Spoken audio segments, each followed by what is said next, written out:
দর্শক, আজকের ভিডিওতে আমি আপনাদেরকে আজব আজব কিছু মাছ ধরার দৃশ্য দেখাবো। শুরুতে এখানে দেখুন বন্যার পানিতে ওরা মাছ ধরছে খেপলা জাল দিয়ে। আর এখানকার যে মাছের দৃশ্য, যে কেউ দেখলে মনোমুগ্ধ হয়ে যাবে। দেখতে পাচ্ছেন কিভাবে মাছগুলো লাফালাফি করছে, মানে এত পরিমাণ মাছ, বেশ দারুণ। তারপরে এখানে দেখুন সিস্টেমটা দেখুন, একটা বড়শিতে একসঙ্গে 5টা মাছ তুলে নিয়ে এসেছে। এভাবে মাছ ধরার দৃশ্য অনেকেই দেখেনি। এই যে দেখুন এখানকার যে দৃশ্যটা, এখান থেকে দুই পাশে পানি আছে, এক পাশ থেকে মাছ লাফ দিয়ে অন্য পাশে যাচ্ছে। তাহলে ওরা কিভাবে জানলো যে ওই পাশে আবার পানি আছে, চিন্তা করে দেখুন, বেশ চমৎকার। তারপরে এই লোকটা দেখুন কি বিশাল সাইজের একটা বিগ হেড মাছ পেয়েছে। দেখুন বড় সাইজ, কিন্তু এটা আবার অটোতে নিয়ে যাচ্ছে, দেখুন কত বড় জায়গা লাগছে। তারপরে এখানে দেখুন একটা নেট বা কোনো কিছু ডুবিয়ে রেখেছিল, দেখুন প্রতিটা ফাঁসে ফাঁসে মাছগুলো আটকিয়েছে। এত পরিমাণ মাছ আটকিয়েছে, লোকটা দেখে তো মাথা খারাপ।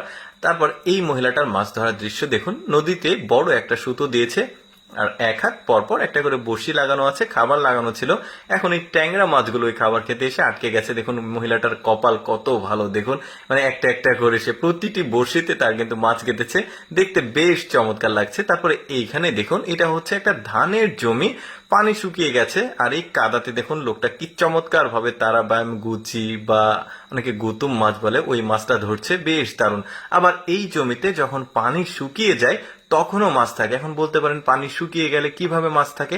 দেখুন এই কাদার নিচে কিছু কিছু কাদা থাকে, উপরে শক্ত থাকে আর নিচের দিকে মানে একটু ভেজা থাকে, ওইখানেই এই মাছগুলো বেঁচে থাকে। তার এই যে দেখতে পাচ্ছেন এখনকার যে দৃশ্যটা, আমি যেটা বললাম ওই দৃশ্যটা দেখুন, উপরে কিছুটা শক্ত আর নিচে কিছুটা কাদা আছে, ওখানেই মাছ আছে, বেশ চমৎকার। এই লোকটা আবার দেখুন একটা খালে এসে জাল দিয়েছে, জাল দিয়ে এসে এত পরিমাণ মাছ তুলেছে, তাকে আর সারা বছর মাছ কিনে খেতে হবে না, এত পরিমাণ মাছ উঠেছে, কপালটা কি ভালো।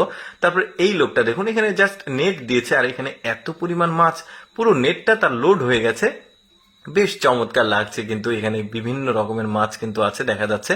তারপরে আরো কিছু মাছ ধরার দৃশ্য দেখায়। দেখুন এত বড় একটা মাছ ধার দিয়ে যাচ্ছিল, লোকটা জাস্ট নেট দিয়েছে, বেশ চমৎকার। এটা কিন্তু আমাদের দেশের মাছ না, এটা হচ্ছে অ্যারাপাইমা মাছ বলে, অনেক শক্তিশালী দেখতে পাচ্ছেন, আর অনেক হিংস্র কিন্তু ওরা, আর সাইজে অনেক বড় হয়। এই যে দেখতে পাচ্ছেন বিশাল সাইজের এই মাছটা, বেশ সুন্দর।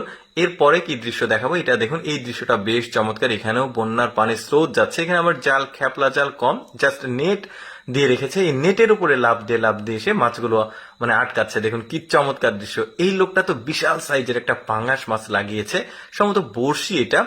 আর মাছটার সাইজ দেখুন, একটু পরে ভেসে উঠবে, এটা দেখলে খুব ভালো লাগবে আপনাদের। দেখুন কি বড় একটা সাইজের পাঙ্গাস মাছ। আর এই বুদ্ধিটা দেখুন, একজন লোক একটা পাইপ এখানে সেট করে রেখেছে, পানি স্রোত দিচ্ছে, আর এই পানি স্রোতের বিপরীতে মাছগুলো লাফিয়ে লাফিয়ে সামনে যাচ্ছে। তো লোকটা বুদ্ধি করে একটা নেট সেট করে রেখেছে, মাছগুলো